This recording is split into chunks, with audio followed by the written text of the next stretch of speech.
My boyfriend of 7 years said he didn't love me anymore, so I broke up with him without hesitation. Everyone thought I would come crawling back in tears, begging to get back together. But later, the one with red eyes begging for reconciliation was him. Chapter 01. I broke up with Dominic. Actually, the problems in our relationship had shown signs long ago. He slowly stopped answering calls in front of me. Instead, he would get up, walk to the balcony, and close the door behind him. He started using overtime work as an excuse more and more often, no longer having dinner with me, and he also began subtly rejecting my closeness. Most importantly, whenever I brought up marriage, instead of being excited like before, he started avoiding the topic entirely. I thought it was just a rough patch in the relationship and that things would get better after some time, until I received a message on my phone that he accidentally sent to the wrong person. I don't think I love Layla anymore. Being together for too long really does get boring. I want to break up with her. Less than 5 seconds later, the message was unsent. He probably realized he had sent it to the wrong person, but I couldn't pretend I hadn't seen it. In that instant, I suddenly understood so many things. Every strange thing he had done in the past instantly became clear. He didn't love me anymore, and in an incredibly short amount of time. I accepted it. Then I replied to him, "Dominic, let's break up." The moment I sent it, his call came through. I didn't even look at it. I hung up immediately and turned off my phone. If it had been the old me, I would have patiently listened to his explanation. Even if I were angry, I still would have forgiven him. But this time was different.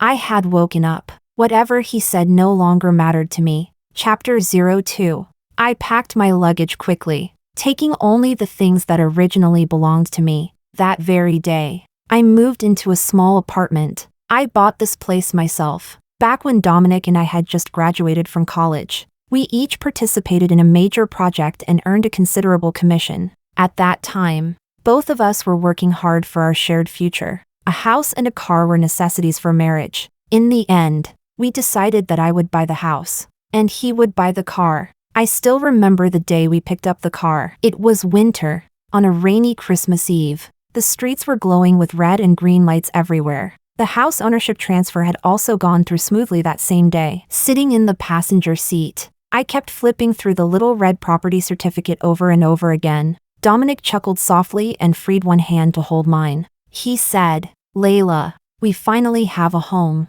Looking at the sea of lights outside the car window, I imagined that in the future, no matter how late it was, there would always be a light left on for me. So I intertwined my fingers with his. Yeah, we finally had a home. I reached out and touched the passenger seat in front of me possessively, almost childishly. "This seat is mine. No one else is allowed to sit here." He laughed again. All right. From now on, my passenger seat belongs only to you, and that little red certificate will someday turn from a property deed into a marriage certificate." He also said, "I'll love you forever." His eyes were filled with sincerity. Later, we decorated the small apartment with wallpaper and hung up our photos together. On the tiny balcony were rose seedlings he had driven dozens of kilometers to buy for me. The bed sheets were chosen by him, in my favorite color. But how long is 7 years? Really? I asked myself that question. I never found the answer. I only realized at some point that I was crying. Then suddenly, I noticed the wallpaper in the room had already yellowed and started peeling. The balcony was empty, and the bed sheets in the closet were covered in mold spots. That car from my memories had long been discarded because it had become too old. The house had also sat empty for a long time because it was too small. Just like the love between Dominic and me, because too much time had passed. It too faded away into nothingness. Chapter 03. When I opened my eyes again, it was already noon the next day. I was woken up by Maya's phone call. "Do you know what that jerk said? I'm so pissed off." Maya's voice was as loud as ever, making me instinctively hold the phone farther away from my ear. That was when I remembered I had told her about the breakup yesterday. With her personality, she had probably gone straight to Dominic to demand an explanation. Then she sent me screenshots of her chat with him. Dominic said, "When you're tired of someone, you're just tired of them. I'm sick of her nagging nonstop. Sick of listening to her ramble about trivial things after I come home exhausted from work every day. Sick of her forcing me to say good morning and good night every single day. And her random mood swings too. I don't want to comfort her anymore. It's exhausting. Maya got angry and questioned him. When she stayed by your side through the hard times, why weren't you annoyed by her then? When she lived with you in that tiny apartment, helped you write proposals, stayed awake for 2 or 3 days taking care of you when you were sick, why didn't you think she was annoying back then? A few minutes later, Dominic replied, "Who asked her to do all that?" I thought I had already completely given up on him, but when I saw those words, my heart still ached for no reason. No one had asked me to do those things, so it turned out it was all just my one-sided devotion. But Dominic seemed to have forgotten that the things about me that annoyed him now were exactly the things he used to cling to me and beg me to do. Back when we first started dating in college, Dominic had a heavy course load to spend more time talking to me. Every time he had a break, he would cling to me and make me tell him every single thing that had happened during my day. From the moment I woke up in the morning until the second before we met. Every tiny detail. He used to say, "When you tell me these things, it feels like I'm part of your life every second of the day. It makes me really happy." He also said, "I want to be the first person you say good morning to every day, and the last person you say good night to." Even now, I can still remember the way he would eat bread while listening to me talk with complete sincerity.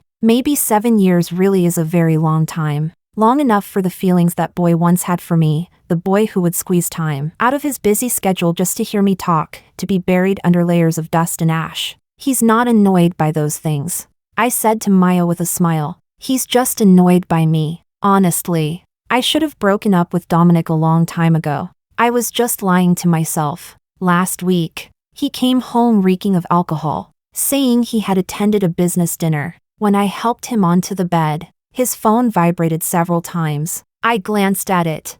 Holly's name appeared on the screen. I knew her. Dominic's childhood sweetheart, the girl he grew up with. She had gone abroad in high school and seemed to have recently returned. She said, "Thank you for spending my birthday with me." I was really happy. I froze for a moment and instinctively scrolled upward through their chat history. Ever since Holly came back to the country, they had been chatting almost every day. But there didn't seem to be anything explicitly inappropriate. Sometimes she shared songs she liked with him, while Dominic told her what he had eaten that day. They didn't even chat that much, but if they saw funny-shaped clouds, they would take pictures and send them to each other. If they spotted a cute cat, they would immediately tell the other person. From important meetings to something as small as a missing shirt button, they talked about everything. There wasn't a single flirtatious sentence between them. Yet every interaction was filled with an ambiguous intimacy. If I hadn't been Dominic's actual girlfriend, I would have thought this young couple had such a sweet relationship.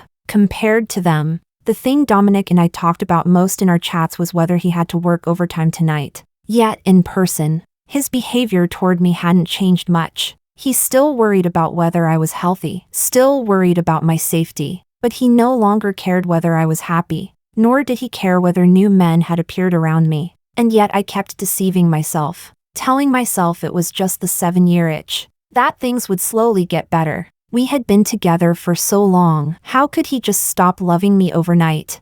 But he never gave me the chance to keep lying to myself. Those 2 messages were probably meant for Holly, and it probably wasn't the first time he had complained about me to her either. But Holly would always cutely scold him for not cherishing what he had, saying that a girlfriend as wonderful as Sister Layla was impossible to find even with a lantern, and that he shouldn't be so clueless. At the moment we broke up, I didn't even know who to blame. Dominic hadn't cheated on me. He hadn't two-timed me either. He simply didn't love me anymore. He was just sharing his life and chatting with a younger girl. And Holly didn't seem to have done anything wrong either. She wasn't deliberately flirting with Dominic. She was simply sharing her life and chatting with the older brother she had grown up with. So was it my fault? I couldn't figure it out. But one thing I did understand. Wanting to share every part of your life with someone is the purest form of love. And if he didn't love me anymore, then why should I keep desperately holding on? Chapter 04. I changed jobs and joined a newly established small studio. I majored in fashion design in college, while Dominic studied management. Because I had always accommodated Dominic. Wherever he worked, I would follow. Now that we had broken up, Seeing each other every day at work would only make things awkward. It was better not to meet at all. I came across the studio by chance in an alumni group chat. The founder was Arthur, a senior who was 2 years above me in college. It seemed that after several years of studying abroad, he had decided to return and develop his career here. Back then, Arthur had been the heartthrob of the department. Handsome, kind, academically outstanding, pretty much the perfect senior. I'd been lucky enough to assist him in several design showcases before. He was incredibly patient with everyone's design drafts, which explained why he was so popular. In short, I learned a lot during the time I worked under him. Originally, I submitted my resume with a might as well try attitude. Unexpectedly, I was informed that I'd been accepted that very afternoon. After all, among so many talented students back then, my grades had only been considered decent at best. What surprised me even more was that he still remembered me. The studio wasn't large. The moment he walked in, his eyes landed on me immediately. A faint smile curved at the corner of his lips. Long time no see, Layla. I froze for a moment. Senior, you still remember me? As if recalling something amusing, the smile in his eyes behind the gold-rimmed glasses deepened. It's hard to forget that pajama set. My heart skipped a beat as the buried memory suddenly came back to attack me. That day had been the first meeting for the design showcase. Besides the freshmen and Arthur, several professors from the design department had also been invited. It was the kind of occasion where dressing up formally wouldn't have been considered excessive. Unfortunately, the night before, I had stayed up until after 3 in the morning finishing more than 20 sketch assignments. The meeting started at 8 sharp. Unsurprisingly, I overslept. Even in my half-conscious state, I still remembered that it was an important occasion, so with my eyes barely open, I started putting on makeup. I even wore small heels. But despite all my precautions, I overlooked one fatal detail. I hadn't combed my hair, and I hadn't changed out of my pajamas. So at 8:05 a.m., everyone simultaneously witnessed a woman wearing fluffy pink Minnie Mouse pajamas, with bedhead exploding in every direction, yet somehow also wearing flawless makeup, contact lenses, and high heels. A complete lunatic. I still remembered Arthur laughing just like this that day, his peach blossom eyes curving warmly as he looked at me. Layla truly is one of heaven's favorites. Even your fashion sense is refreshingly unconventional. Several teasing laughs sounded around the small meeting room. It wasn't mocking, but I was still so embarrassed that I froze at the doorway, unsure whether to enter or run away. Even my ears had turned bright red from shame. At that moment, I finally understood why Maya had repeatedly stared at me in shock before I left the dorm and asked if I was seriously going out dressed like that. I had just been too sleepy.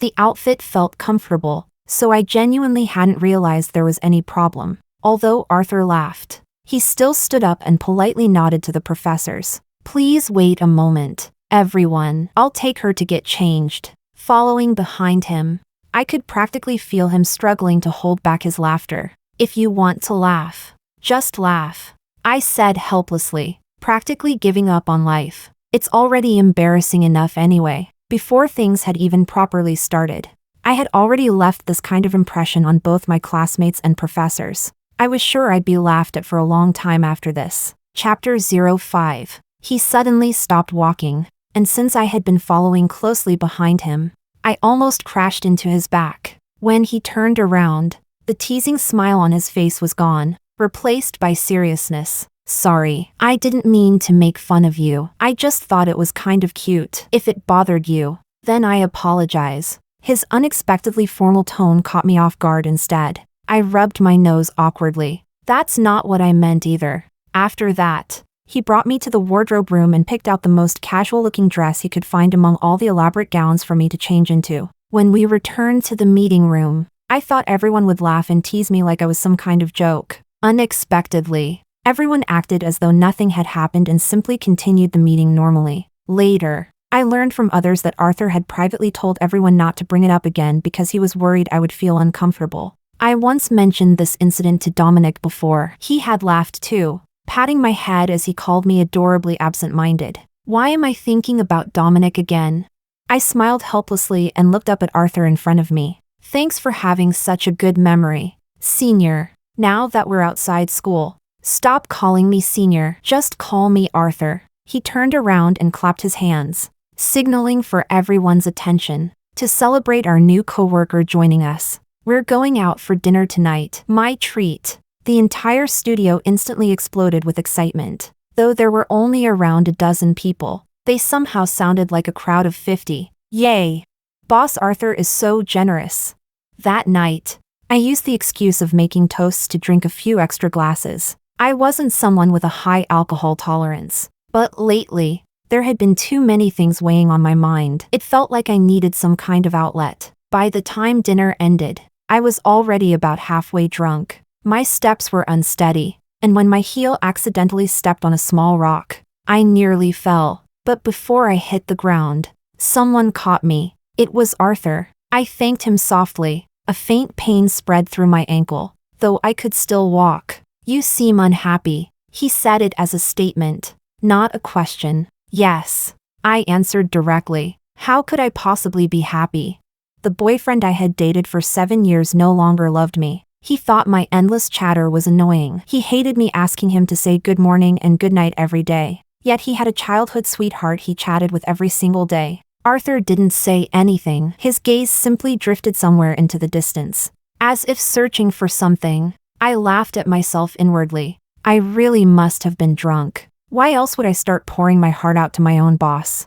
I was about to turn around and hail a taxi home when I suddenly spotted a familiar figure. People are strange. The person you desperately want to see never appears. But the moment you don't want to see them, you can run into them just by turning a corner. I let out a sigh. And somehow, I felt even sadder. Chapter 06. Across the street stood Dominic, with a sweet and delicate-looking girl beside him. If I guessed correctly, it was Holly. This was a small plaza filled with street vendors. Dominic was buying candied hawthorn skewers with her. I used to love candied hawthorn skewers too. Back in college, every early autumn, before I even had to mention it, Dominic would already be waiting downstairs outside my dorm with candied hawthorn skewers in hand. One hand carried the skewers, the other held hot milk tea, and he would run toward me with sparkling eyes. If I wasn't dressed warmly enough, he would even scold me a little. Back then, everyone envied us as the perfect couple. My roommate would tease me every single time. Your little boyfriend brought you candied hawthorn skewers again? But now, everything had changed. He was still holding a delicious-looking skewer of candied hawthorn. Only this time, instead of running toward me, he handed it to the girl beside him, and the tenderness in his eyes when he looked at Holly. I had seen that look before. He used to look at me like that too, when I absent-mindedly forgot things, when I got lost and couldn't find my way, when I struggled to finish my design drafts. To him, all of it had once been adorable. Dominic lowered his eyes with a smile, and his eyes still sparkled brightly. Only now, the person reflected in them had become Holly. My feet felt rooted to the ground, unable to move. My emotions twisted together into a tangled mess. Yet my mind had never been clearer. I turned to leave, only for a hand to suddenly grab me. A bouquet of flowers appeared in front of me. Roses. I looked at Arthur behind the bouquet, completely stunned. For once, he looked slightly awkward,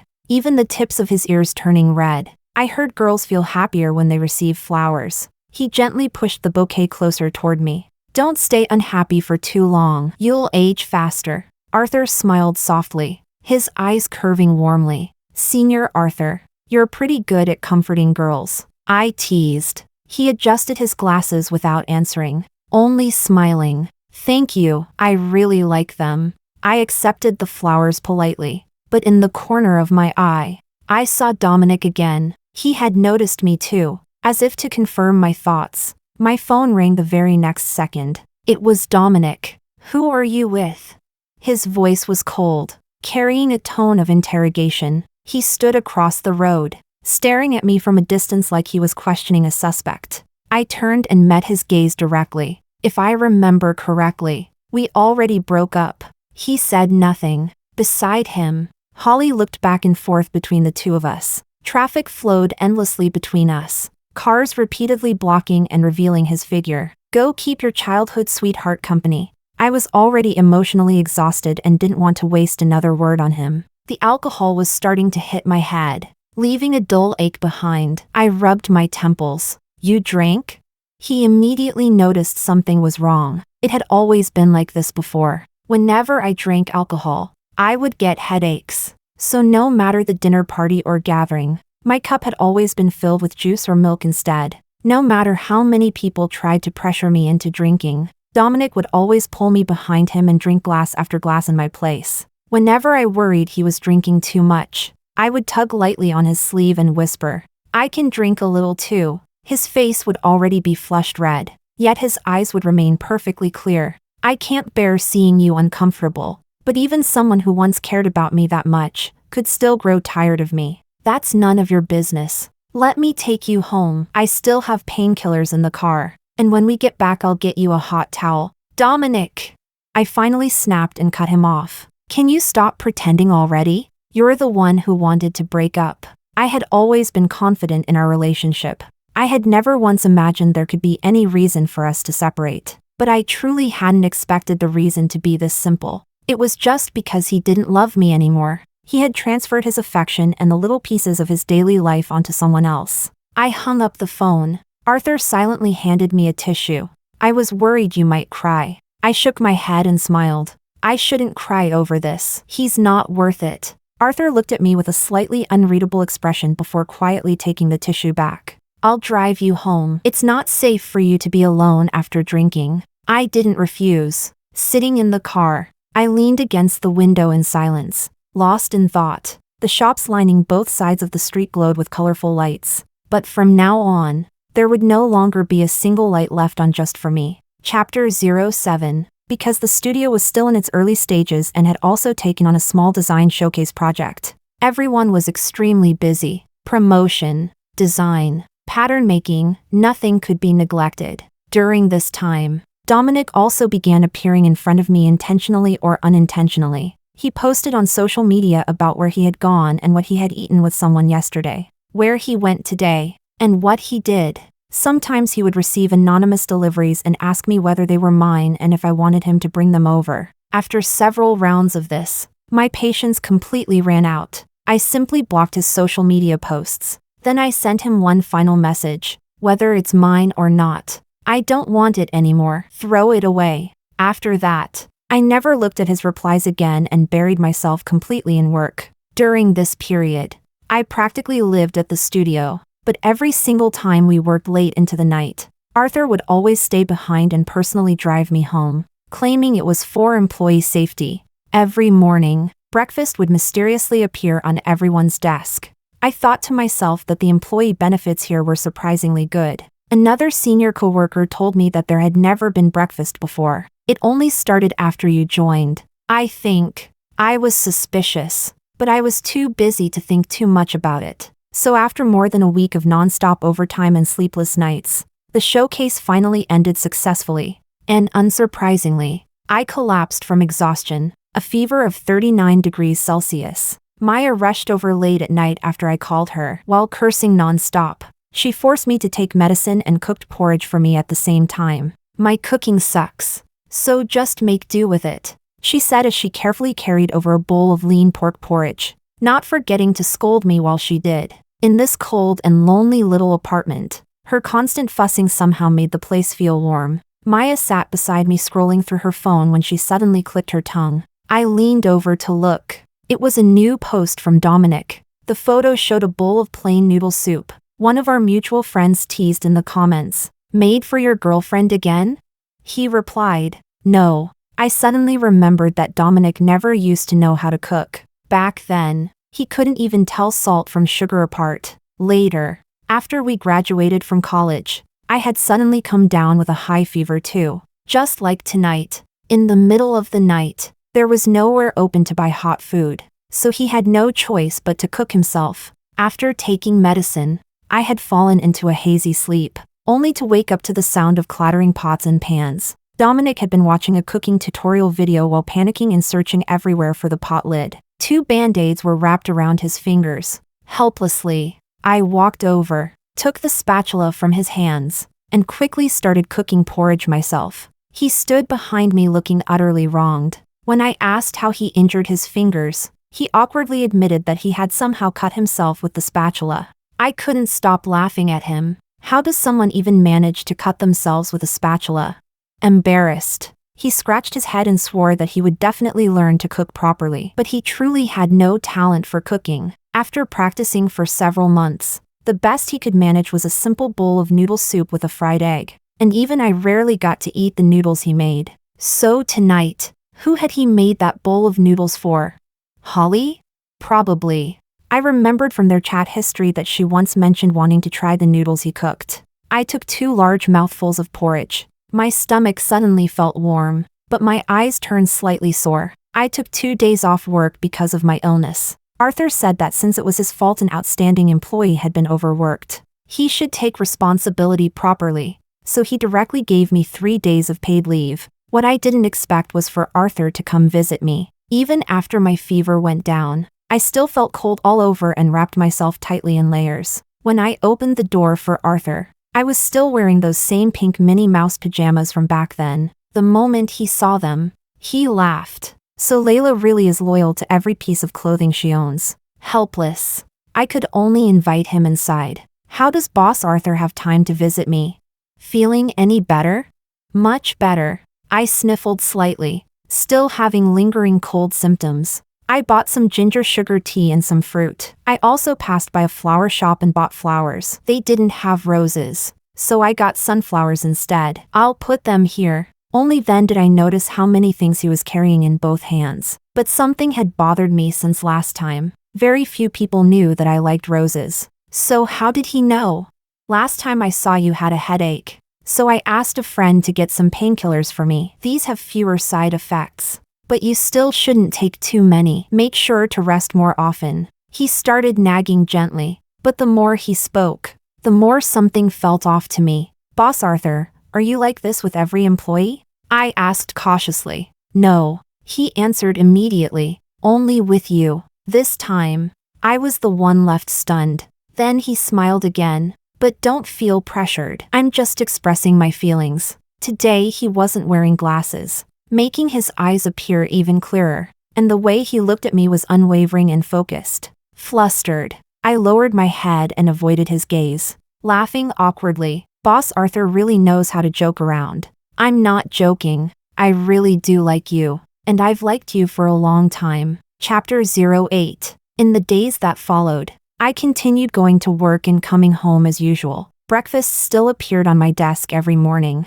only this time, no one else got one. Arthur still waited for me after work every day and drove me home. Ever since he openly confessed his feelings that day, he seemed to have become more straightforward instead, no longer hiding behind the excuse of caring for an employee. But I found myself increasingly restless. My 7-year relationship had only just ended. Right now, I had no desire to start liking someone all over again. I could let go of Dominic, but letting go of 7 years of memories was much harder. That immature first love that occupied my entire youth. I had no idea how long it would take before I could truly move on. I deliberately tried to keep my distance, but Arthur acted as if he couldn't tell. There's a gathering tonight. Come with me. At some point, Arthur had walked up behind me and lowered his voice as he spoke. I instinctively wanted to refuse, but he cut me off first. There'll be several senior figures from the design industry there. I want to introduce you to them.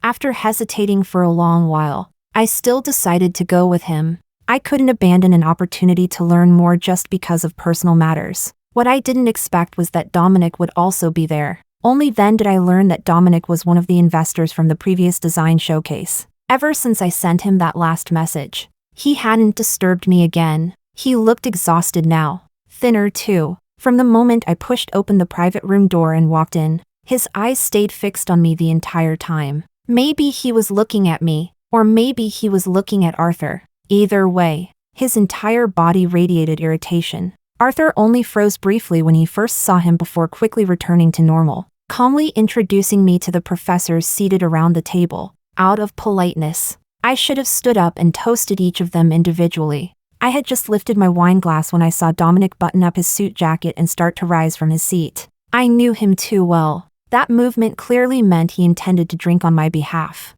I frowned slightly, wondering how I should reject him, but before I could react, Another hand gently pressed my wine glass back down and replaced it with a cup of tea. I looked up.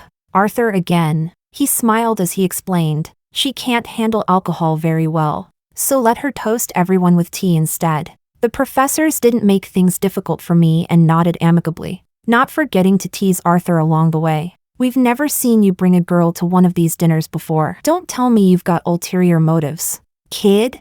Arthur laughed again. "You can joke about me all you want, but Layla's thin-skinned. If you keep teasing her, she'll run away." The professors immediately burst into laughter. "Oh, so you can't win her over and now you're blaming us?"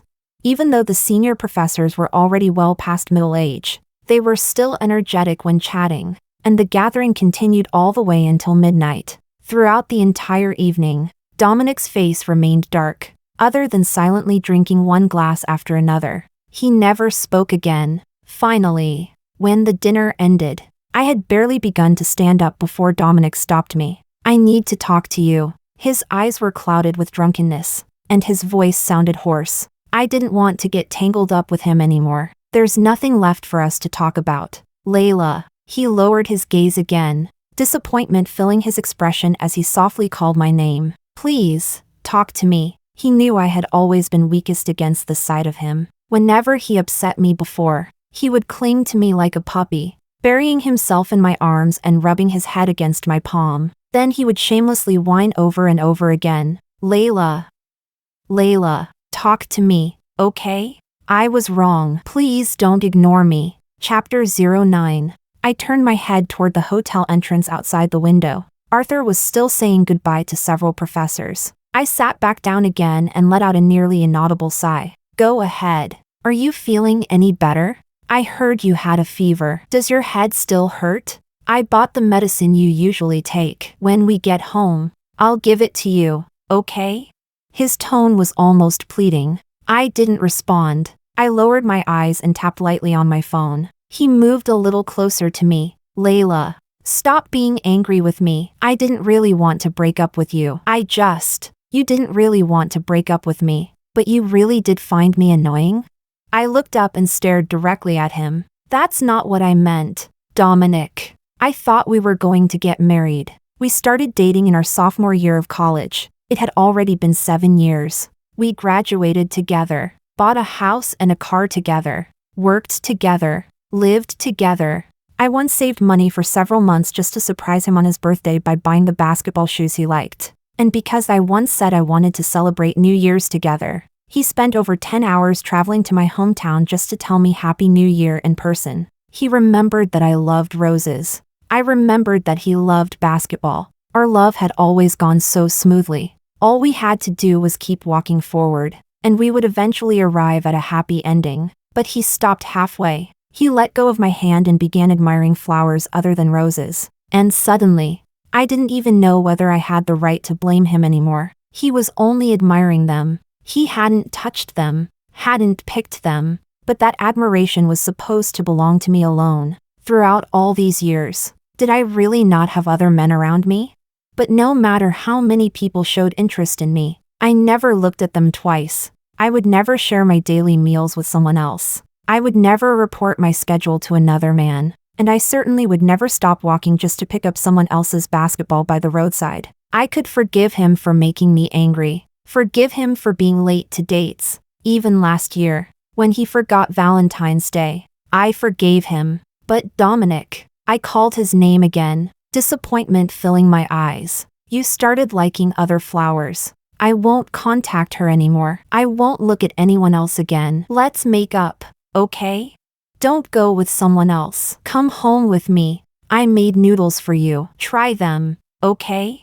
Dominic rarely lowered himself like this. He had always been proud and self-centered. The Dominic who thought I was annoying and bad-tempered, that version of him was the real him. It was only now that I realized he could also be hypocritical. The old me had probably been blinded by love. I laughed mockingly. "Dominic, stop pretending to be humble. It doesn't suit you." At that moment, Arthur pushed open the door and walked in, seemingly sensing the tense atmosphere in the private room. For once, he frowned slightly. He walked over, picked up my coat for me, and nodded as if to say it was time to leave. I stood up and headed out.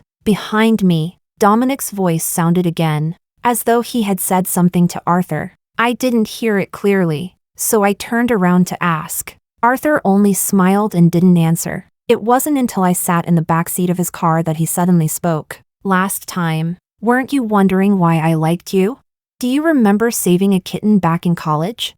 That kitten was mine. Chapter 10. Calling it saving the kitten might be a bit exaggerated. I had only helped it casually. It was near finals during my freshman year, before I got together with Dominic. That night, I suddenly got hungry, so I went to the convenience store wearing my pajamas. But summer rain always came suddenly. The moment I stepped out of the convenience store, it started pouring. At the time, I was secretly relieved that I had the habit of carrying an umbrella with me. Otherwise, I definitely wouldn't have made it back before the dorm curfew. But before I could even open my umbrella, I heard a few weak meows coming from a nearby corner. Confused, I walked closer. Cats weren't allowed on campus. When I peeked around the corner, I saw a white ragdoll kitten, probably only a few months old, collapsed weakly on the ground. Its fur was soaked through by the rain, yet it didn't even have the strength to move. Ragdoll cats were delicate and expensive by nature.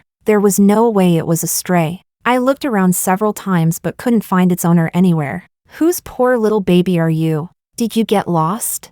As I softly spoke, I carefully picked it up and carried it to the chairs outside the convenience store. The little thing seemed to be trembling from the cold. Even its meows sounded shaky. I took off my pajama jacket and wrapped it around the kitten before going back into the convenience store to buy some water and ham sausage to feed it. I'm leaving now, little guy. Stay safe and wait for your owner to come find you, okay?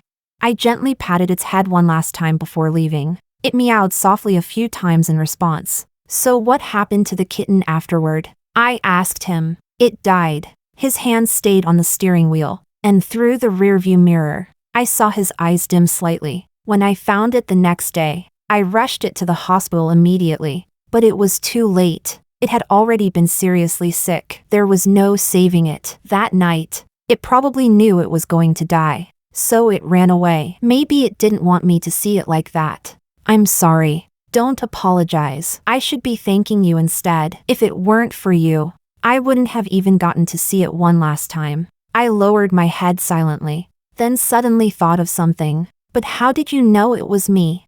That pajama set. I blinked blankly. My pajamas? There was a stitched Layla on the hem of the pajama top. The pajamas you're wearing now have one too. Arthur was right. It was a small habit of mine. Whenever I really liked a piece of clothing, I would stitch the name Layla onto the hem. Later, when I met you again, it felt almost unreal. You were exactly how I imagined you'd be. Cute, a little absent-minded, but kind-hearted and hardworking. Falling for you was inevitable, but before I even had the chance to confess, I heard you already had a boyfriend. After speaking, he lifted his eyes to look at me through the rearview mirror. I couldn't see his smile, but I was certain he was smiling. You don't have to rush to reject me. Take your time letting go of your 7 years. And since I already waited 7 years, I'm not in a hurry. I can keep waiting for you. I didn't respond.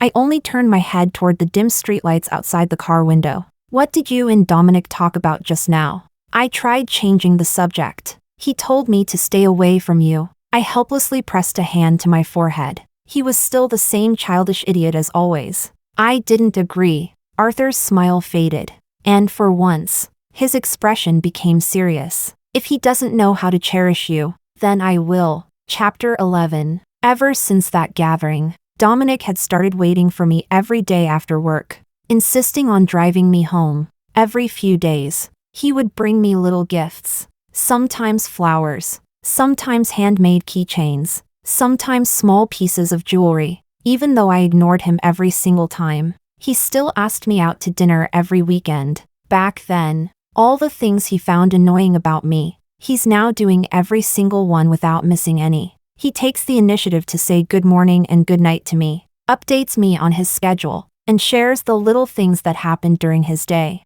I only find it funny. The one who once said disdainfully, "Who asked her to do all this?" was him. And now, the one taking the initiative to do those same things is also him. Apparently, News of the breakup had even reached my parents. The two of them took turns persuading me, saying Holly was just a younger girl and that those words were only spoken in the heat of the moment. My mother couldn't understand it. Dominic and I had argued before. We had even mentioned breaking up before. So why couldn't we reconcile this time? As a result, the situation had clearly turned into a 3-against-1 alliance. But Dominic himself understood better than anyone. This wasn't an ordinary argument. Otherwise, that night, he would never have lowered his pride and practically begged me to get back together with him. He had always known what I was thinking, and yet he still chose to do those things. Whether he truly still loved me or simply didn't want to break up, he knew best. Even now, I still remembered the day he confessed to me in sophomore year. I casually said I wanted milk tea, and he immediately ran halfway across campus to buy it before squatting downstairs outside my dorm waiting for me. His forehead was covered in sweat, breathing uneven from running. I asked why he had rushed there instead of simply ordering delivery. He grinned foolishly and said I liked iced milk tea, and delivery would take too long, the ice would melt. I laughed at how silly he was and asked whether he had any wish I could help him fulfill too. Suddenly, he turned serious. Even the tips of his ears turned red as he stammered and asked if I could be his girlfriend. The sunlight that day was blindingly bright, creating a glowing halo around his face. And somehow, as if possessed, I nodded my head and began our relationship. After the breakup, everything felt strangely unreal. Who would have thought that a 7-year relationship could really end just like that? The bond between people was so fragile. How could it snap apart with just one pull? But I no longer wanted to hold on to it. So when Dominic asked me out to dinner for what felt like the 1000th time that month, I agreed. He was obviously thrilled and asked whether I wanted to try the newly opened Thai restaurant. But I remained unusually calm and casually picked a simple beef noodle shop instead, surrounded by the noisy crowd. He looked at me nervously. I asked him, on New Year's Eve this year, after we argued that night, "Where did you go?"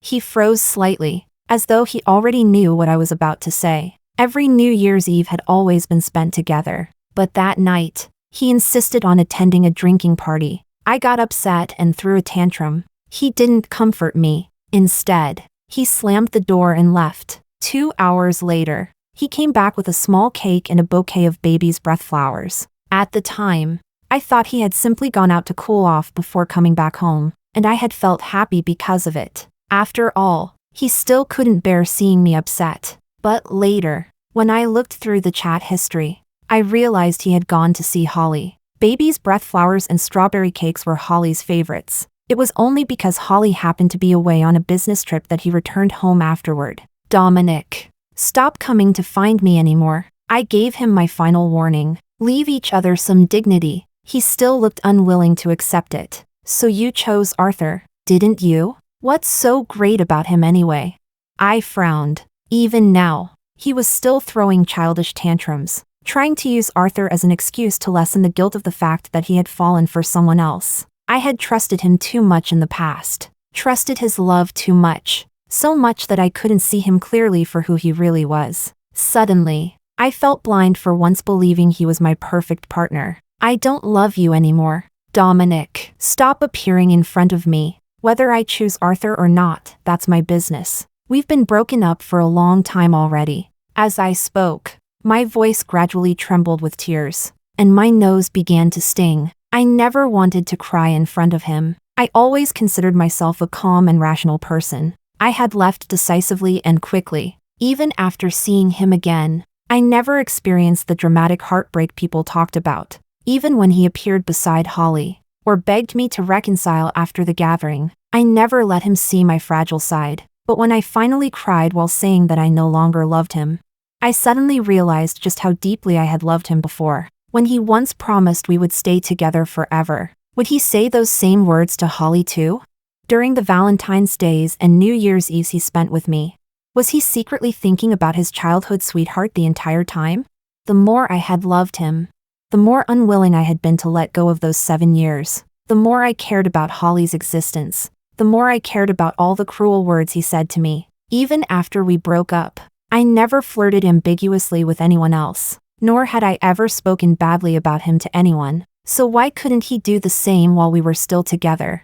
Quietly, He stopped walking forward beside me. He climbed over the fence to pick flowers outside the garden, and then turned back to look down upon the rose that had always accompanied him. His eyes no longer belonged only to the rose inside the garden anymore. For the first time after the breakup, I realized with overwhelming clarity, I truly didn't love him anymore. And finally, I completely let go of the most passionate love I had ever had. Completely let go of our 7 years together. Chapter 12. Dominic never appeared in front of me again afterward. He had probably figured things out, and I finally let out a relieved breath after escaping the exhausting life of being constantly pursued by him. Arthur, on the other hand, remained exactly the same. Breakfast, afternoon tea, daily check-ins. Not a single thing was neglected. If I spent an entire day wearing high heels, a box of bandages would appear on my desk the next morning. If there was a dinner gathering I absolutely had to attend, he would definitely block drinks for me that night.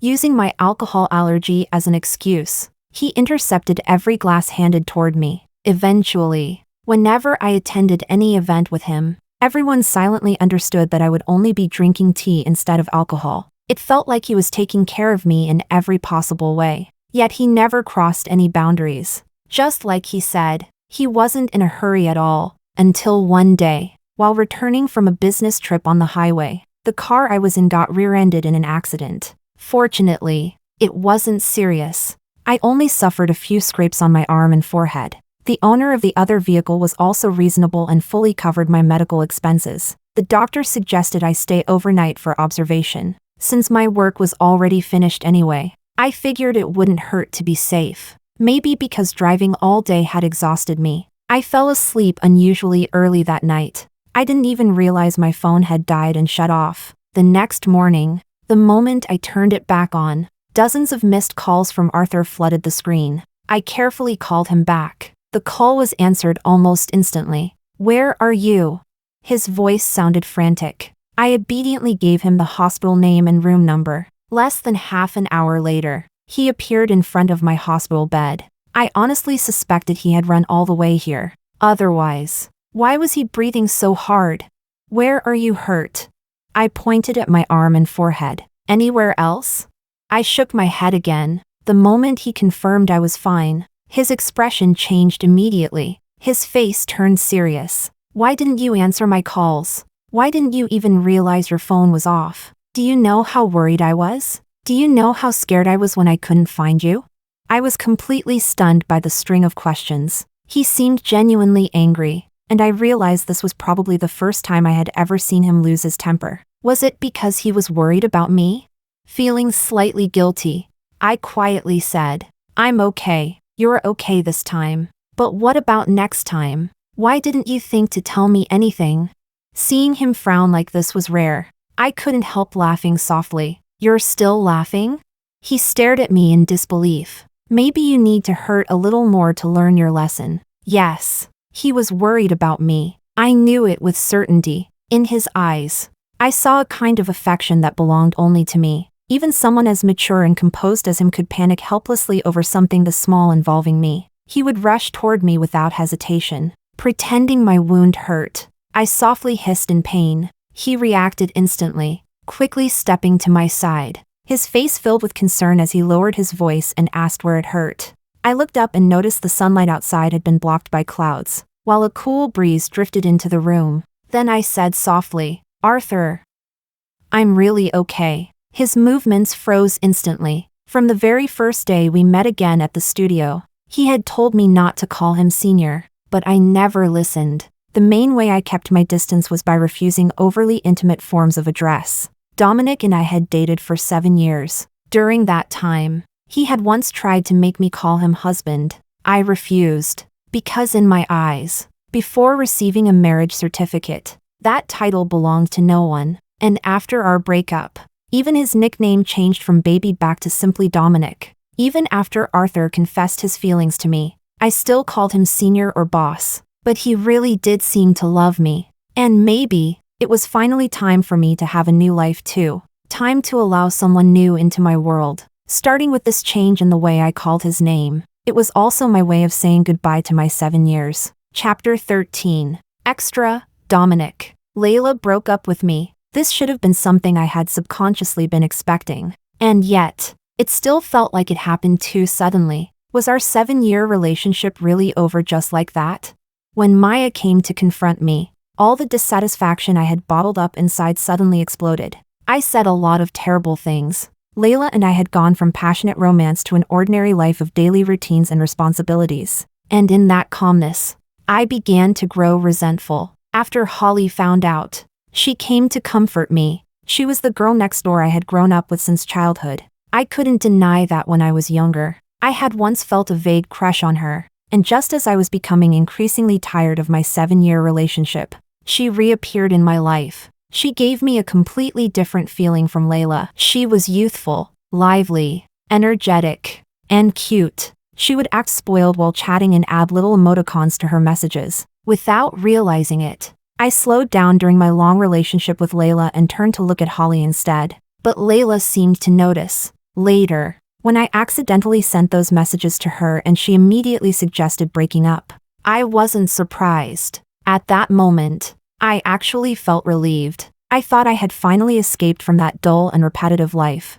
But things didn't turn out the way I imagined. After the breakup, Layla quit her job, and for nearly half a month, I didn't see her at all. The freedom and relief I expected after separating never came. Instead, every time I returned home and faced the empty apartment, I felt an unbearable sense of loss. I thought it was only temporary. But when I went shopping with Holly and saw candied hawthorn skewers, I still thought of Layla immediately. She used to eat like a greedy little hamster, stuffing her cheeks full. In early autumn, even when the weather turned cold, she still hated dressing warmly, always throwing on only a thin jacket before going downstairs. Because of that, I used to nag her endlessly. All her emotions were written clearly across her face. But whenever she was unhappy, a single skewer of candied hawthorn could cheer her up instantly. Without even thinking, I instinctively reached out, bought one, and handed it to the person beside me.